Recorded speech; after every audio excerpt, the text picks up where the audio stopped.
Today's episode is my update about the breakup. I want to talk about how I've been dealing with the emptiness that is left behind when you no longer have a relationship.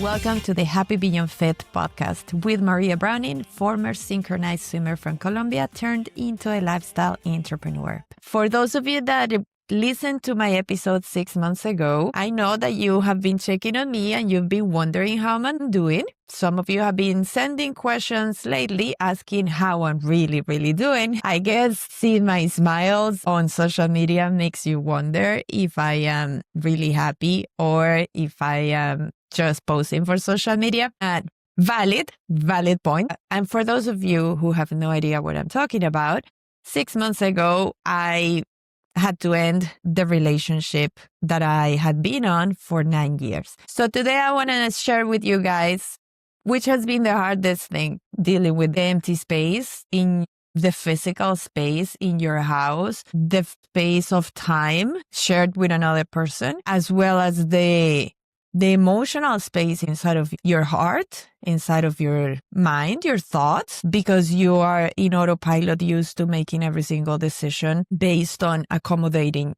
your life to your partner, because that's what living in a partnership is. I have written down 7 points that I believe are the main points that I have been, let's say, targeting, because let's face it, if I were to not address the emptiness, then I will easily fall into distractions, or I will fill in the emptiness or the gap left in my life with things that are not necessarily helping me to grow. So it was clear to me when the situation happened 6 months ago that I wanted to be happy without my partner. I am sure had I decided to forgive him for his infidelity and continue with the relationship, my goal would have been very different, right? To overcome the betrayal, to build trust back. But that was not my situation. My decision was to continue on my own and to take whatever happened as a sign from the universe that it was time for that beautiful relationship to end. It was beautiful until one day I woke up and it was not, and then it ended, and then I had to switch gears and come up with a different plan. So I don't even remember what I shared on that episode 6 months ago, because to be honest, I have not listened to it ever since I released it. I don't know why. Maybe because I don't want to cringe at myself. Maybe one day I will, and I will feel a lot of love and compassion towards Maria and what I was going through at that moment.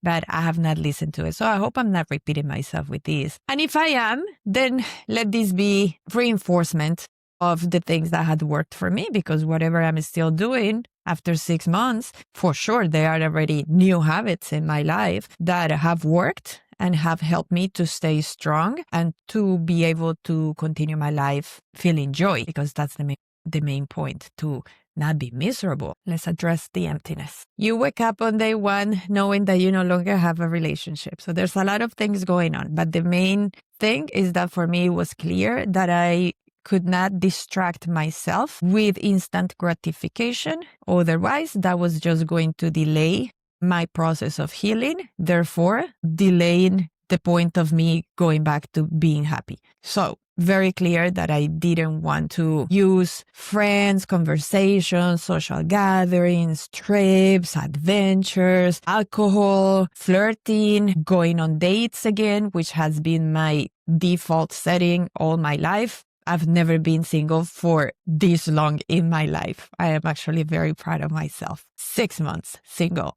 This is I never thought I would be able to do this, because I will always replace one relationship with another. Obviously, it has been my way of feeling loved, being with somebody. Obviously, I have used connection, emotional and physical, for me to be able to feel loved. So that has been a big part of the work that I've been doing, not to go in autopilot. You know how when we get in the car and we're driving in autopilot, I don't want to drive my life like that anymore. Going in autopilot to the behaviors that that are easy for me to do, getting into another relationship, going out on dates and quickly getting into another relationship, because that would not address my main purpose, which is growth. If for everybody growth may mean a different thing. For me, growth is the process that I am willing to go through, willing and happy to pay that price, to go through in order for me to feel whole. Why do I want to feel whole? Because to me, if I am feeling whole, I am experiencing constant joy, constant awe, constant gratitude, and constant peace. And that is my ultimate desire in life, to live a life feeling whole. So I realized that in order for me to get to that point, every day I have to be willing to grow.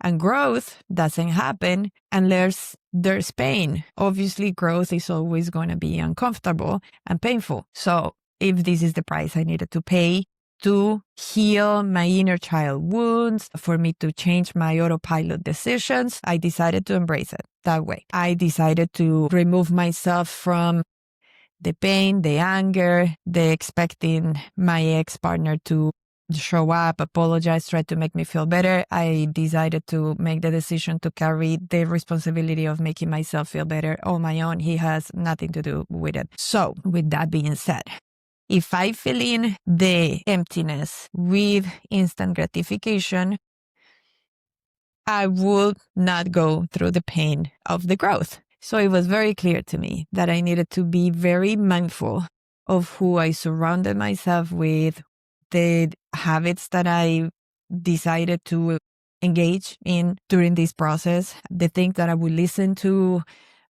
the people that I would allow to be close to me, the activities that I would book for me to engage in. Everything has been with a lot of awareness in order for me not to fall into filling my emptiness gap with junk. Okay, so my 7 points, dealing with the emptiness.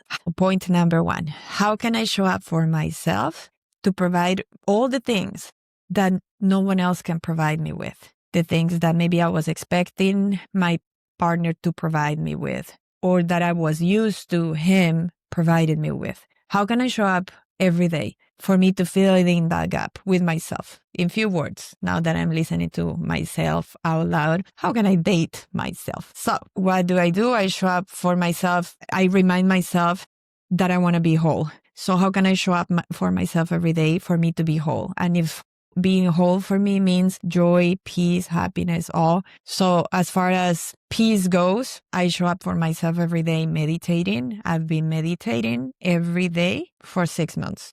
Whether it was in some days I am traveling or I am busy or I am surrounded by people and it's just at night that I close my eyes and I meditate. And some other times the habit that I like, which is hours of meditation, but I meditate every day. That gives me peace. I make sure that I sleep enough. I make sure that I eat with the right nutrients. I make sure that I am in contact with nature and that I receive the sun for my body to produce vitamin D. So all of these things are my essential practices for me to guarantee my peace. Now, how do I show up for myself in daily habits to provide for my joy? I journal every day. Therefore, that's my way of listening to myself. Every time I feel emotional, since I needed to fill in the gap of going to my partner to talk to him about my emotions, I journal, I write down my feelings.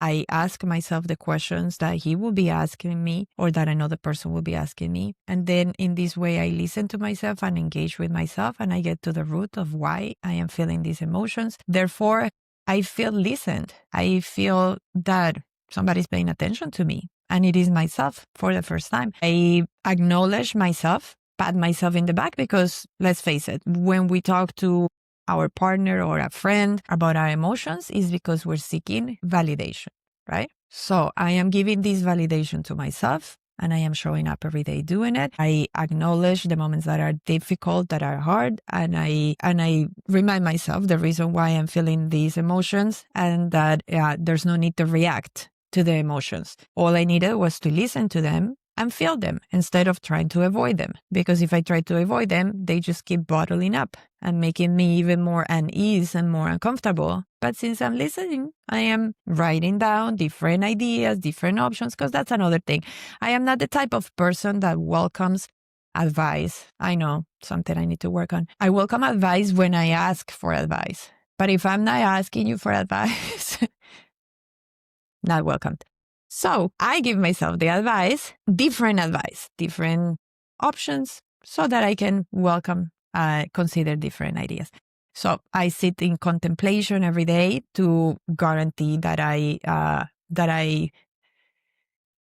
enjoy my own silence, that I am not filling in the silence with listening to a podcast constantly or like having autopilot scheduling thoughts in my head. I need to do this and dress like that and go there and I have this much amount of time. And like, no, like sitting in, do not schedule anything, do not plan anything, do not solve the world in this moment, but just listen to what's going on in your head, even if it is a silly something. I know it sounds silly. I had never done it before. So I have been listening to myself and having conversations with myself every day to the point that after 6 months, I even sometimes do it out loud. I'm talking to myself out loud. I know what you're thinking. I don't want to say that word because I am so proud of myself. I am giving myself this validation and this time and this attention like never before. And if by doing this, I don't need anybody to do it, then let's not label it. It works. How do I show up for myself every day to make sure that I experience awe?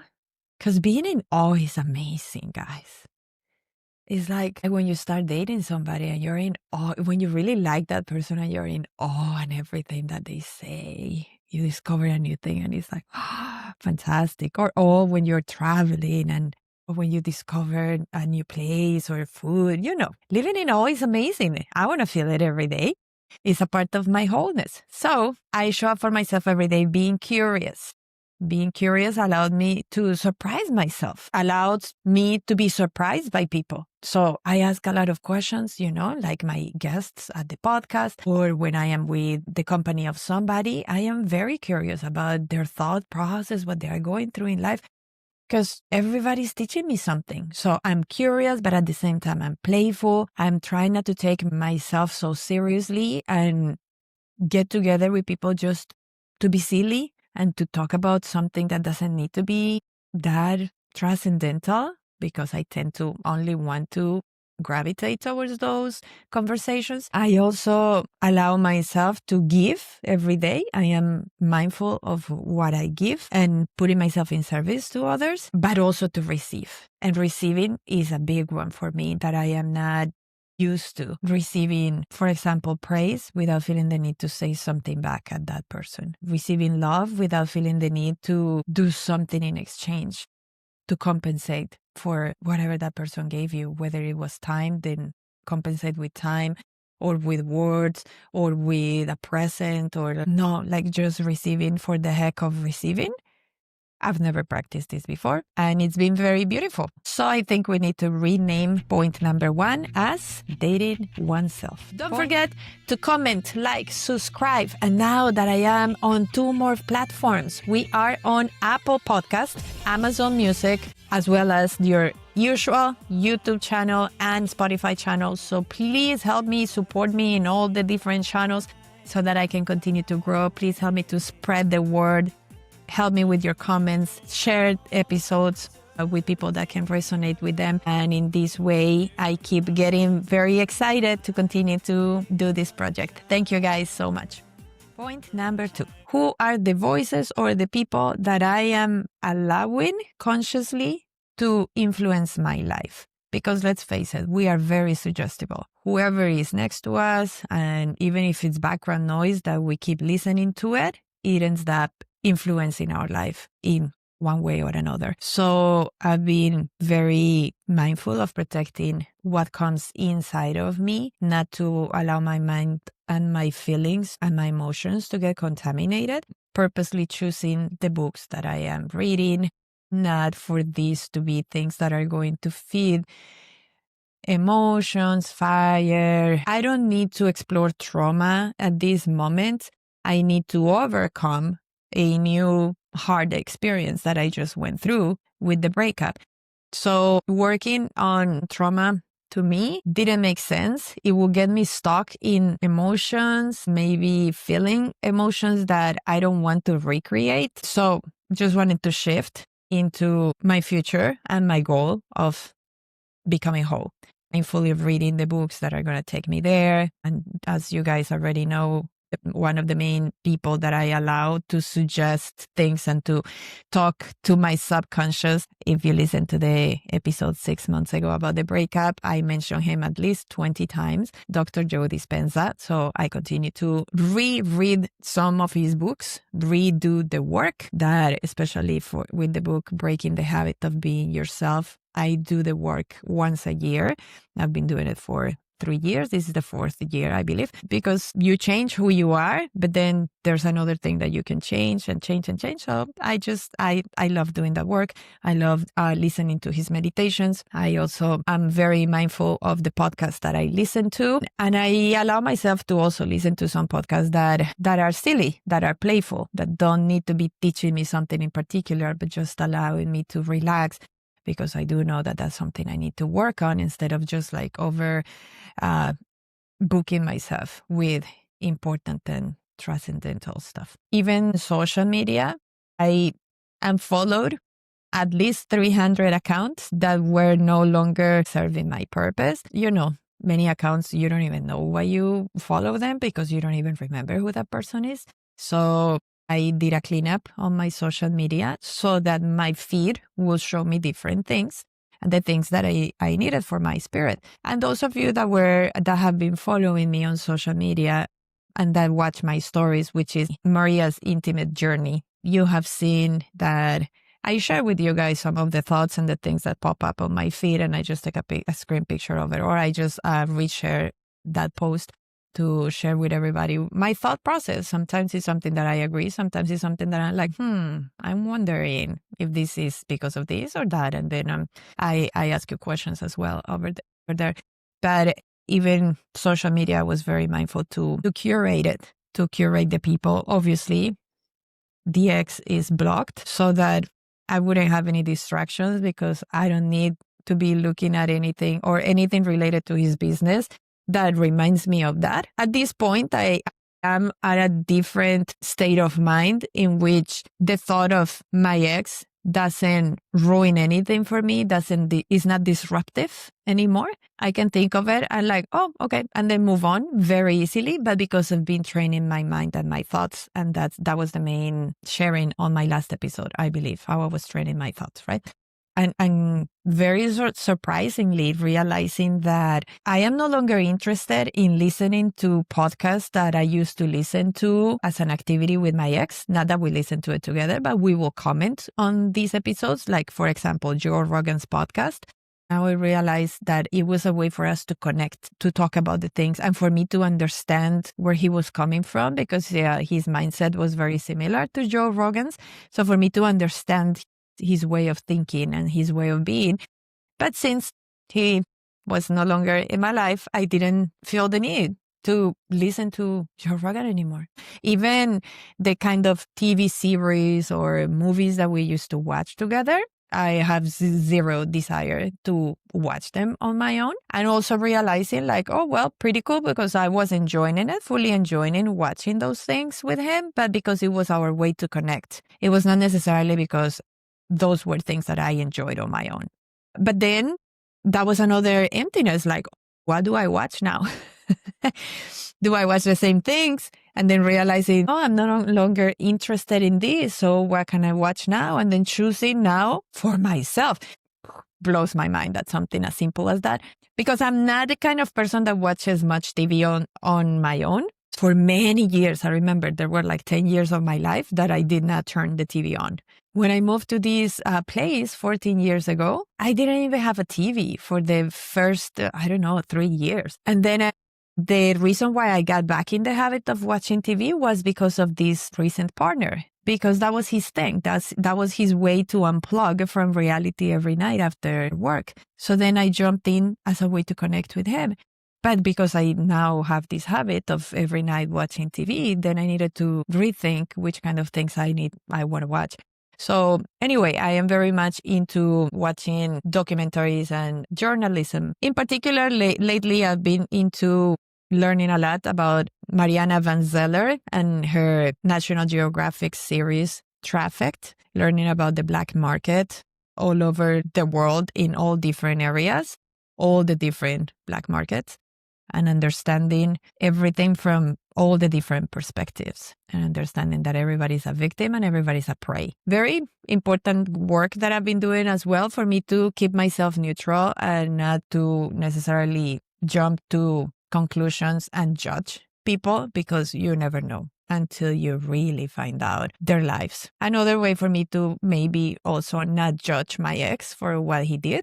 Maybe who is to say that if I had the life that he has had, that I would behave differently? Maybe I would do the same things he's doing.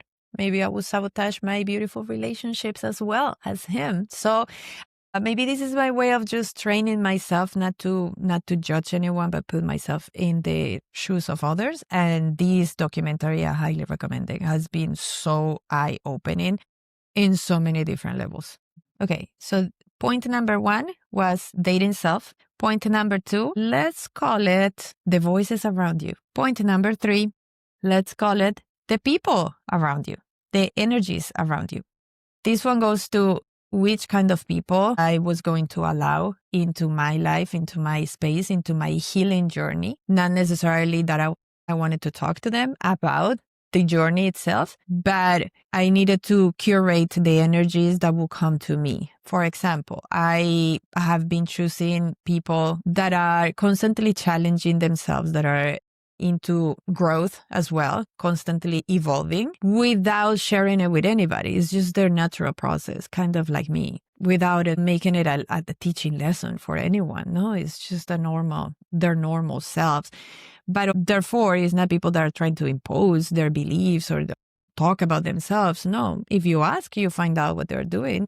Other than that, you can also just simply have fun. People that are just funny, that I can laugh with, that our sense of humor matches each other's, and that we can just have a good laugh, because the laughter therapy, as we all know, is very important. So it has been very healing to hang out with people that we laugh a lot together, and that I can admire them because I see their growth. I see them working towards achieving their own goals, which is very, very important for me to have that energy close to me. People that are not complainers, or that are usually not complaining about things, and that are not making themselves out to be victims, because it's not what I need at this moment. I have to protect myself from falling into victimization, because when your partner cheats on you, it's very easy for you to step in that victimization zone and stay stuck in there for years. I don't want that. So clearly I didn't want any kind of energy that will propel those kind of normal reactions in human beings. It's not like I am just trying to fill in the emptiness of the company of somebody, because it's not, I don't hang out with them every day, not even every week. But when I hang out with them, or when I talk to them, it is very special. It's very full on presence with each other, not allowing other friendships that I love them, friendships that I will continue to have for the rest of my life, of course. But at this point, preserving my energy is so important, because without energy, I don't heal. And if I don't heal, I get sick, because emotions make us sick. And if I get sick, my whole life collapses and I can't work, because I depend on my body to be able to work. And if I cannot work, that's it. The world collapses. So I cannot allow myself to drain my energy in people that maybe I'm just going to be giving them energy, listening to their adventures, journeys, issues, struggles, complaints, happiness. There's a lot of people that doesn't necessarily complain. They are very happy, but they take a lot of your energy, because you are giving them energy as well when they're sharing happiness here, happiness there, excitement here, excitement there. Because what is it that you do? You celebrate with them. Yes, of course. That's what you want, that you're invested in their lives and you're curious about their lives. And all of these little drops are energy that I need to heal because I am going through my own process. So yes, I'm very, I will say, protective over my energy. And because of that, this is amazing, guys. I realize now that, and I've shared this in the past, that I am not a person that recharges by engaging with others because I'm more of an introverted person. So people drain me. So social gatherings or social events, kind of like what I have to do every week, teaching 2 or 3 trainings per week, which is being in a social environment, engaging with people. It drains your energy, of course, even more if you are an introverted person. They no longer drain me that much. I travel during the weekends and I teach a training. I meet the new wonderful people and I hang out with my friends. And then I come back and I used to be like so dead tired for 2 days. It would take 2 days for my body to recover. And now I'm not that tired. It's very mind blowing, which leads me to believe that the more you guard your energy, the more you can use that energy for your own self-restoration daily and healing and feeling with stronger emotions, because that's another point. When we are depleted, then we don't have any energy to deal with emotions. And that's when things get worse and our emotions get fired up and everything goes unhinged. To wrap up point number 3 about the people, I heard this example and I loved it. I thought it made so much sense. Somebody was saying, you need to hang out more with the people that make you want to clean up your house before they come visit, because those are the friends or the people in your life that make you want to grow and be better. The others keep you in comfort zone. So they were not saying get rid of the others. No, we should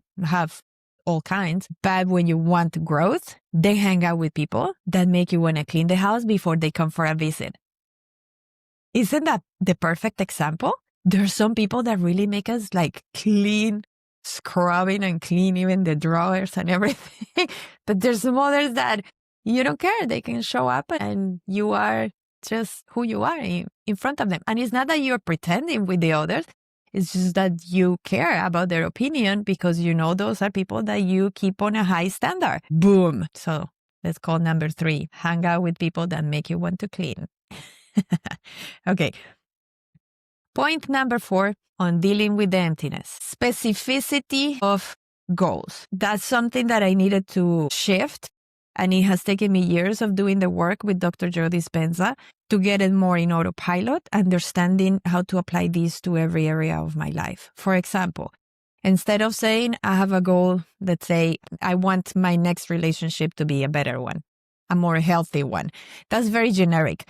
So a more specific goal would be, in order for me to want a relationship with a person who is kind, compassionate, self-driven, invested in their self-growth, a person that's giving, a person that knows how to receive, a person that is not defensive, but that can listen to feedback, or that can listen to my emotions without taking it defensively. If I want to date a person that is smart, but that is playful, that is successful, but that can balance life, that wants to connect with his own essence, get to know himself as he truly is, that wants to connect with nature, that wants to be in service of others, that a person that is neutral, that doesn't jump quickly to conclusions and judgment and opinions of others. If I want all of that, then I need to become that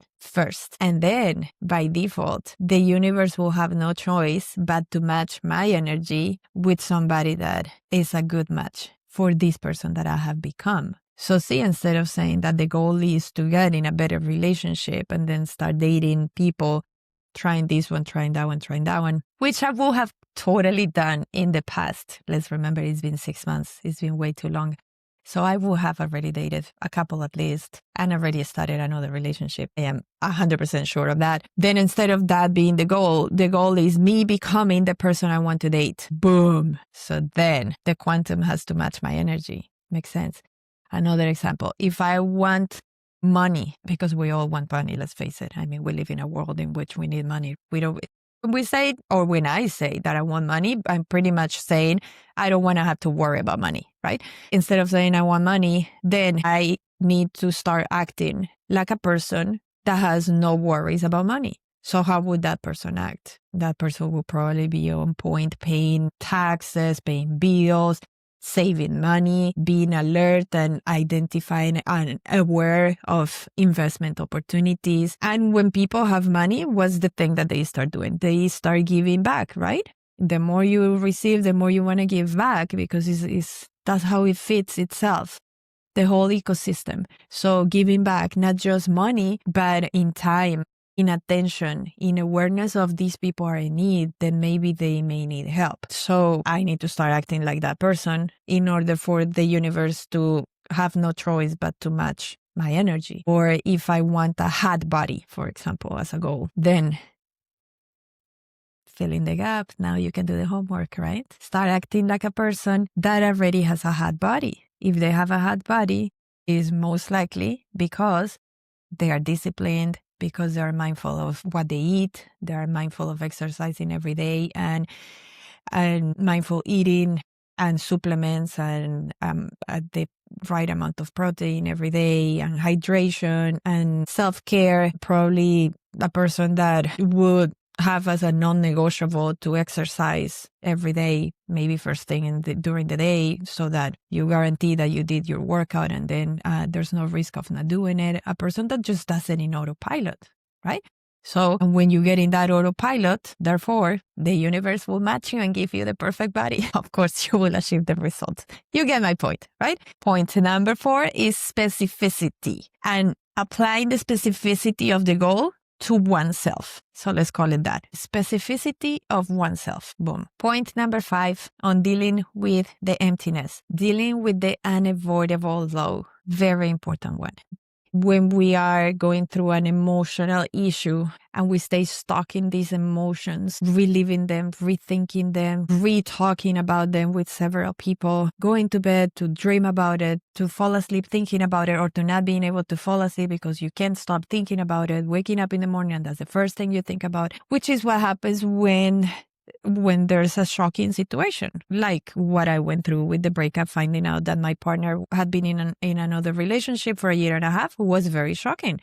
So how do you stop all of that? So the more you stay trapped in the loop of thoughts, the thoughts are going to make you feel the emotions of the moment of the shock over and over and over again, nonstop. And these emotions are constantly draining your energy. And the more the days go by and you're stuck in these emotions, the less energy you have had to regenerate at night, because when we sleep, that's when we regenerate. Therefore, your body's getting more and more tired, more and more depleted. Therefore, less and less energy. And if on top of that, you have been trying to distract yourself with instant gratification, such as eating junk food. I eat very healthy, but then at night, if my emotions get the best of me, I am eating chocolate nonstop. And then, so I'm even mindful of the junk food that I eat. Like, yes, it's chocolate, but let's make sure it's not like a very bad chocolate, maybe a dark chocolate. So at least it's not affecting my emotions more. Or it's not something that is processed with like fried with oils or with anything with chemicals or with additives or coloring, so that I make sure that at least my emotions are not affected by it, because emotions happen in the gut. The gut connects with the brain, and the gut is the one that sends the signal to the brain to release the serotonin. So it comes from the gut, from those trillions of microbes that we are feeding in our gut, the gut bacteria that we have. Let's say that you're trying to distract yourself with alcohol to numb yourself for a while. Then the alcohol is feeding the gut bacteria that is going to make you crave more junk food and more alcohol, and is not going to release serotonin. So therefore, it makes things worse. Or let's say you are going out on dates and distracting yourself, which I have literally stopped, like tied myself to the bed to not go out, not engage in conversation, flirting with anybody, because at the end of the day, you don't want it to lead anywhere. I have had to force myself to disengage from those situations, only because I know that the low hits lower, the emotions gets even more overwhelming when you have not addressed the issue. When we all know that when we're tired, we become more emotional. We become more irritable. We can lash out at people when we're stressed out. It's because we're tired, we're stressed out. So my way of helping out with this emptiness, not to feel in the emptiness of the emotions and lashing out onto others, or in my case in particular, continue to have communication with my ex just because it was my opportunity to lash onto him, to say hurtful stuff to him in order for me to feel less bad by making somebody else feel worse than me. I know the intricate ways that we human beings work. In few words, in my case in particular, when I am depleted of energy and internal resources to create my own energy, meaning when I've been out of my routine of meditation, daily meditation, of my daily beach walks, of my sauna, my cold plunge, and my nutrition. And then let's say, for example, I went on the Aqua Zumba tour for 3 weeks in June, or the Zumba convention for a whole week in July. Then, of course, during those days, I'm out of my daily habits that are my source of creation of energy for myself. So the more days go by, the more depleted I am in energy, and I am not recreating it unless, never mind, in the Aqua Tour, Utah trip, guys, in nature, my God, the deserts, the rocks, the nature in Utah, unbelievable, recharging. But then my dog died while I was there. So then it was like, yeah, I was supposed to recharge, but then now I'm having zero energy because I'm grieving now. And it's a surprise that life had for me at that moment. So, but when I am out of my regular routine, then of course I become tired. And then it's harder. It takes more days for me to get back to my normal, peaceful, recharged state of mind.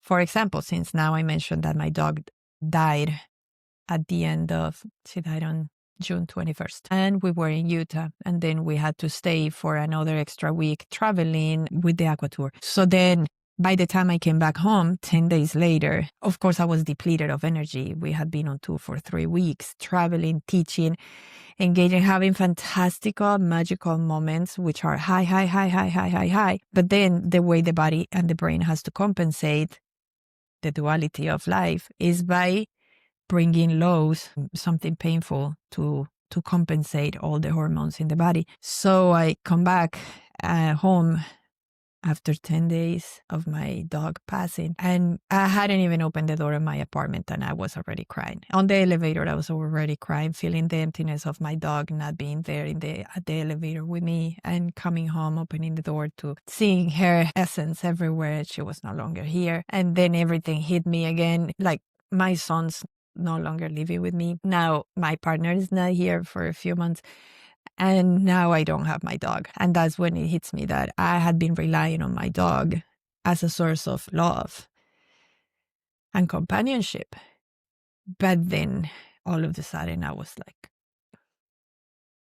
nobody. Well, with the most important person, yourself.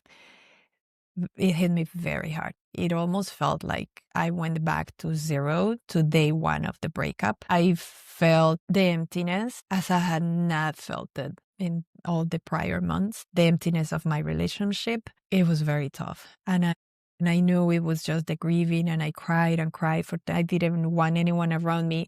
When I'm going through grieving or moments like this, I don't want people around me, because since I'm in the process of learning to give and to receive, I am the kind of person that I have, through my whole life, my default setting is that if you're giving me, I have to reciprocate that. I have to give you back. I'm still trying to figure out this art of simply receiving. So I can't hang out with people because I am going to force myself to snap out of the moment that I need to sit with my own emotions, because I'm going to be trying to make the other person feel loved and giving back whatever that person is giving to me. So I can't. I simply can't. It's counterproductive. So I needed to be alone for a week, and then, or more, who knows. But then anyway, the point is that after a week, that's when I just couldn't take it anymore, because I had been out of my routine for so long, and then the grieving, and then all of these things hit me. And then I contacted my ex just to guess for what reason. You would think I wanted love. Mm-mm. I was feeling so miserable that I wanted to make him feel miserable so that I would feel less miserable knowing that he was more miserable than me. I know. I'm just being honest. I said a bunch of things that were very hurtful, pointless, because I was not looking for love. I was not looking for, oh, come hug me. Come tell me everything's going to be okay. I needed love, but since I couldn't have love from him, because it would be a lie that he comes and tells me that he loves me, clearly it would be a lie. So I just wanted to make him feel like crap. And I did. And I felt, I guess, a little better. I don't know. I don't remember. I just know that I engaged in conversation because of the low. So the reason why I am so mindful not to go on long time trips, to be like, okay, I go to work, come back home to continue to have my production of energy, my daily rituals of showing up for myself, validating myself, loving myself, dating myself, so that I go work and I'm in service of others and I don't get depleted and I love it and I engage with few people here and there. But see, it's like everything is very mindful and very protective of my ability to create more energy, so that I am the best person for those that I have to engage with, for my job, for my friends, for my family, not openly, just carelessly giving myself to others, so that I don't end up at the point of the low, because when you're in the low, you cannot control yourself. You definitely go unhinged and you say things that are horrible and you act like a person that you don't want to be, because you're hurt and you're lashing out of the hurtful self. And it's only because you did not protect yourself to prevent yourself from getting there to the low. And then obviously there's some other moments that are unavoidable. For example, for we women, the week before we get our period, our emotions change. So there's still some moments that the low it's going to show up. Other things that I've been doing to prevent myself from falling into the same behavior, engaging just to hurt him, acknowledging my own feelings, acknowledging that I am feeling self-pity, sorry for myself. And that's why I'm seeking to feel righteousness. I think that's how it's said in English. Because, we feel good when we're right. So by engaging in conversation with him, obviously, no matter what he says, we all know I'm going to be right. Because what is he going to say to excuse his behavior? So clearly, I am seeking righteousness so that I compensate, because I'm feeling sorry for myself, because I'm feeling like a victim. Therefore, I talk like a victim. You did this. Therefore, I get to be right, and it doesn't take me anywhere. It's an absurd thing to fall into. It's not going to make me feel better at all. If anything, the next day, I'm going to be like, why did I do this? I wish I had controlled myself. So acknowledging that I am feeling like a victim. Why am I feeling like a victim? Going back to point number 1, journaling, validating myself, hugging my inner Maria, who is the one who's hurt and feeling left behind, unseen, unheard, not appreciated, all of these things. And also learning to surrender to the feeling, the uncomfortable feeling that I hate to feel, the self-pity, the feeling like a victim. I hate it. Yet I fall into it. But I don't want to be a victim, but I am, because I want to be right. In order for me to be right, I have to be a victim. But then I'm hating myself from falling into the victim. So just surrendering the feelings, surrendering the truth. The root of it is that I need validation, or that maybe I need emotional connection. And if what I need, because I came down to that was my conclusion at the end of July. What I needed was emotional connection, and then surrendering to that. Like, okay, if that's what I want, then I can listen to what somebody wants to say, and maybe that will make me feel emotionally connected. Not my ex, but another somebody that I wouldn't have allowed to say anything to me otherwise. And the only reason was because I recognized that I felt the need to feel emotionally connected to somebody other than my besties and my sisters. because obviously I am always going to be emotionally connected to them. So it's not like, oh, but why didn't you call me? Like, well, no, there's certain things you can call your bestie or your sisters for. You get it, right? So sometimes you just need an emotional connection in just because you need it. So just surrender and see what the universe had for you. And that's what I decided to embrace, to see what the universe had for me by allowing this person to talk to me. And it ended up being very beautiful, very healing, very, how could I say this? Very enough. Like I didn't need anything else other than that day at that moment. There was no need for anything else. There was no need for more time invested or words or nothing. It was just that. So it was a gift. I gave myself the emotional connection I needed without falling into the trap that I would have fallen to in the past, exploring a relationship and getting involved with somebody. Very, very new to me. So it worked. So point number 5 was the low. Point number 6, differentiating. Key one. When the emptiness is making you miss your ex, is it really that you're missing your ex, or are you missing the relationship? Is the emptiness because of the emptiness of a person, or the emptiness of the relationship and the habits that you were used to having in the relationship? So let's call number 6 differentiation, because that was a very important realization for me, that every time I felt like I was missing something, I wrote it down, what is it that I'm missing? And it turned out that I was never missing my ex. I was missing my habits of being in a relationship. For example, like missing sleeping, sharing your bed with somebody, sleeping, like the cuddling or waking up next to your loved one. And then realizing, am I missing him in particular in my bed? Or am I missing the act of having someone, whoever that is, in my bed? Huge differentiation, because then you start realizing, crap, I'm not missing him. I'm missing me actively playing this role, but not him. And it helps you a lot with the emptiness, because you're not trapped in, oh, but I still love him and I want to talk to him and I want to give him a chance. It was so clear. It's like, I'm missing me. And then am I going to replace the somebody just to be able to have the relationship? Well, no, because now I don't want to carelessly choose a somebody just to have a somebody there. So then reminding myself, what are the benefits? Because everything has a pro and a con.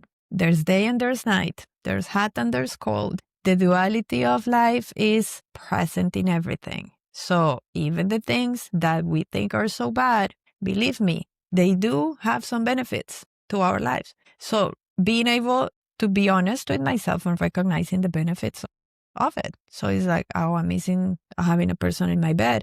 But what are the benefits? I get better sleep 1,000%, because now he's not waking me up with the TV on. I don't like sleeping with the TV on.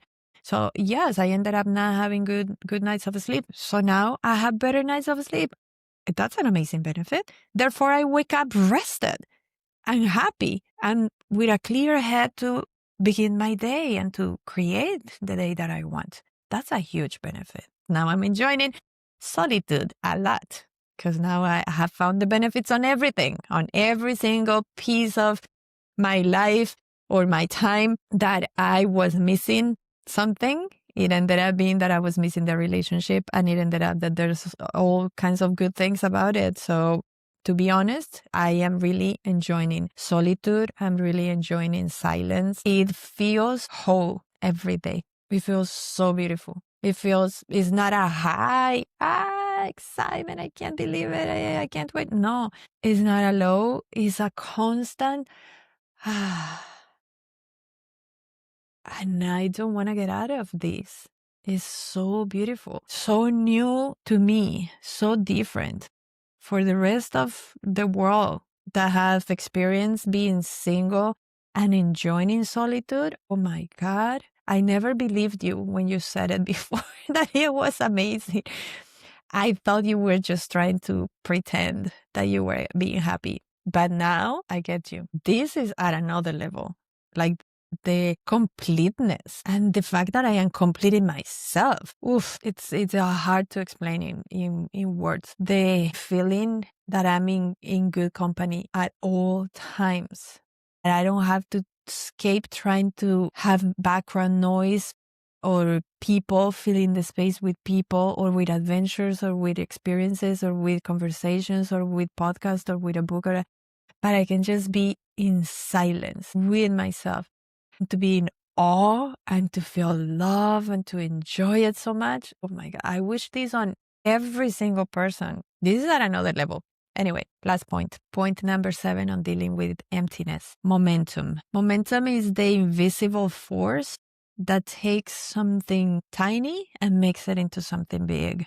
That takes something good and makes it into something great. Is that invisible force. And I'm going to use this one to talk in Aqua Zumba language. For those that don't know, Aqua Zumba is my special baby. I helped Zumba to create the Aqua Zumba program. Everything to me relates to water because I'm a former synchronized swimmer, as my introduction of my podcast says in every single episode. So on this note, momentum, I want to use an example that we use in Aqua Zumba, which is the bounce. We teach our instructors at the training that in order to help people overcome the inertia that the body experiences when you're trying to move through the viscosity of the water, we need to initiate our choreographies. Let's say the song starts playing and the intro is for us to start bouncing. You pick up your momentum. You create the momentum. And therefore, once you create that momentum, you can decide to do anything. Any other step you come up with every time the music changes flows right through. And people can do it in a very intense way and get into the move and get the workout because we help them to overcome the inertia, the friction of the water, of the environment, of, in this particular case, the friction of life with the bounce. So I've been reminding myself to bounce through life, same as I remind my instructors to bounce at the beginning of every choreography, or when they lose the momentum, or maybe all the students in the water are like all over the place, lost the tempo. You go back to the bounce, and the bounce picks up your momentum and propels you into something greater. So how do I pick up my bounce? Every day and constantly, and in different areas of my life, I remind myself what's my intro of the day. When I first wake up, that's my intro into the song. So how am I going to start bouncing? So the best way to bounce, to help myself to overcome the friction that life is about to throw at me, because I don't know how the day is going to go, I meditate. I have to pick up that bounce. And we say in Aqua Zumba, when in doubt, you bounce. So I don't know what my day is going to be like. That's being in doubt. I bounce into my meditation. And sometimes I get up and I get on my proper chair so that I have my sit up straight position to open my chakras and go through the whole thing. Some other times I just sit up in bed and do it from bed.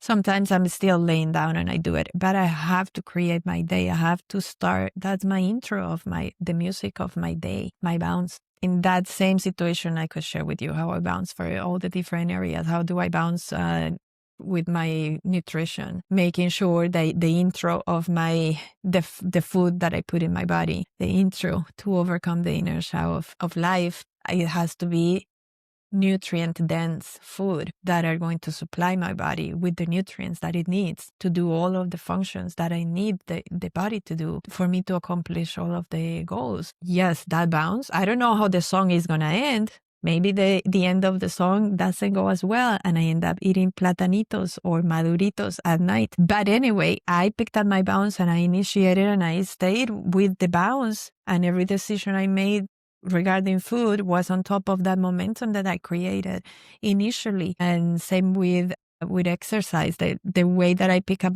my bounce in exercise words is my beach walk. It's getting my body moving. And then I know that once I come back from the beach, I am all warmed up to do my PT, train exercises, to continue to engage in physical activity. But if I don't start my day with the bounce, or at least the latest at noon, there's many days that I have a lot of admin work to do, or that I get carried away in my new addiction, which is the podcast, because that fulfills me in another way. That's another kind of bounce. Why do I bounce with the podcast? Because it's my way to warm up to having a voice, to connecting with people through allowing people to listen to biographies, to listen to stories, to listen to trails to success. This is the way I have decided to serve at this moment in my life. And it's my bounce to something else. The podcast is the bounce to being in service. How do I bounce in a relationship?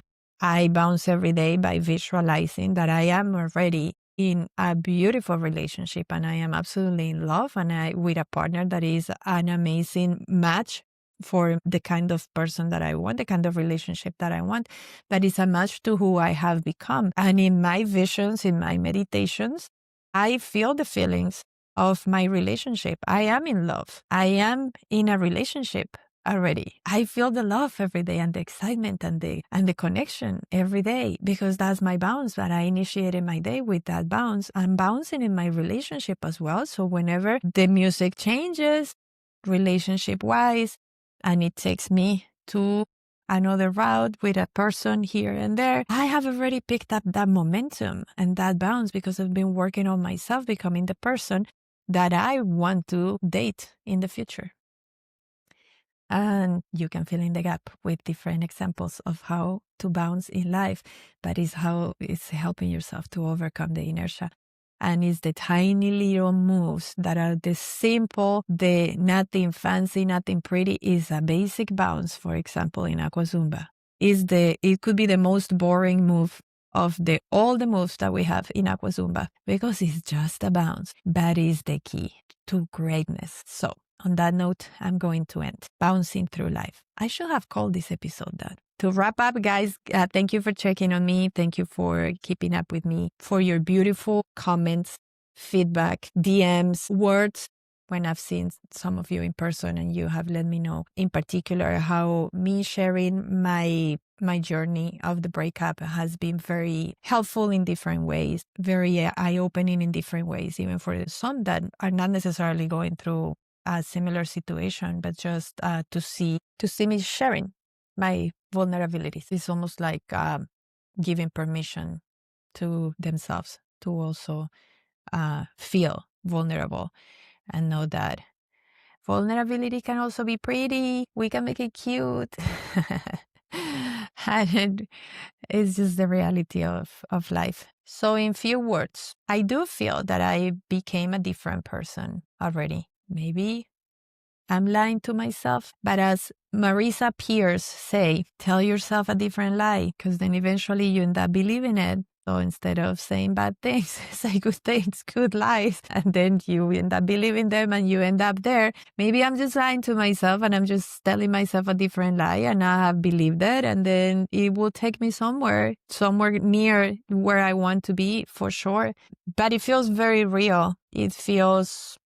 I feel strong, not as strong as in I'm almighty and I don't need another partner and I don't need a person to make me feel good. I don't feel that kind of strength. It feels that I don't need to prove to anyone that I'm strong or that I am feeling happy, that I don't need to explain myself, that nobody needs to see it. And the reason why I share it is because I have chosen to be in service in a way that shows the realness of life, so that we can all understand that we're all the same and that we go through the same things, and that it, in a way, it helps us to not be so self-centered and feel more connected to everybody. And that's my main goal with sharing conversations through the podcast. So that's the only reason why I share. At the beginning, for the first 60 days, I did share every day day 1, day 2 after the breakup, day 3 until day 60, because I needed you guys to keep me accountable. Just knowing that you were watching me made me be accountable with myself, because those were the hardest days. Obviously, it was the beginning. It was the staying focused on, this is the decision. The decision is to break up. I don't want to change it, but I need to keep myself accountable. So I did need you to see what I was doing every day as a way of, the whole world knows, not that the whole world is watching me, but it could be, if the whole world were to see me every day, then I cannot lie to the whole world. And I don't like living a life that I have to hide something or I have to lie. So they needed you guys every day at the beginning. After that, my daily sharings are not to make a point. So sometimes it surprises me when people are like, but how are you doing? Like, how is the process going? And I realize, okay, they are still keeping an eye on that. But in my head, it's not, I don't feel that I could be weak and go back to something. And or like what my sister was telling me yesterday that I was with her, and I said, but what if I allow him to explain himself as he wants to explain something? I don't know what it is. And then she's like, I don't think you should do it because it's too much temptation. It's been too recent. 6 months is nothing, and there's a big temptation. And I said, I don't feel like there's temptation. I don't feel like I will be tempted. But again, maybe I'm lying to myself. I don't think so. I actually feel that if I were, because let's be clear, anything can happen. What if tomorrow I wake up saying the universe showed me I should get back with him, which I don't think so. But anyway, what if? I felt that it wouldn't be because I was weak. If that is to happen at this point, after all the process I've gone through, it's going to be definitely that I consciously made the decision that that's what I wanted from my place of strength, not from a place of weakness. I wouldn't feel the need to explain it to anybody because it is what it is. You decide to do whatever you want. You don't have to explain anything to anyone. And because the reason that I shared my process from the beginning was never to send the signal that if your partner is cheating on you, you have to break up with them and then the relationship or get divorced and relationship is over. That was never the point of it. It was simply because that was the decision I made and I needed the public to keep me accountable. But it was not that. So again, if things change, I wouldn't feel the need to explain myself anything. If anything, I wouldn't even feel judged because I would think everybody knows, oh, well, she clearly made the decision that's the kind of journey she wants to go through. Anyway, I don't think it will happen. It's been 6 months. It's been tough.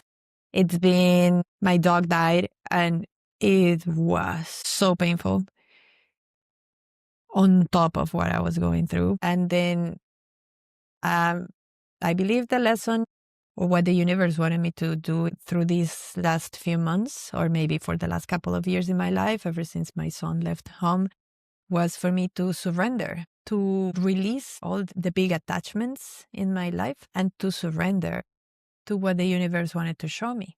And that's what I've been finally not fighting anymore, but embracing and being like, okay, let's see what's on the other side.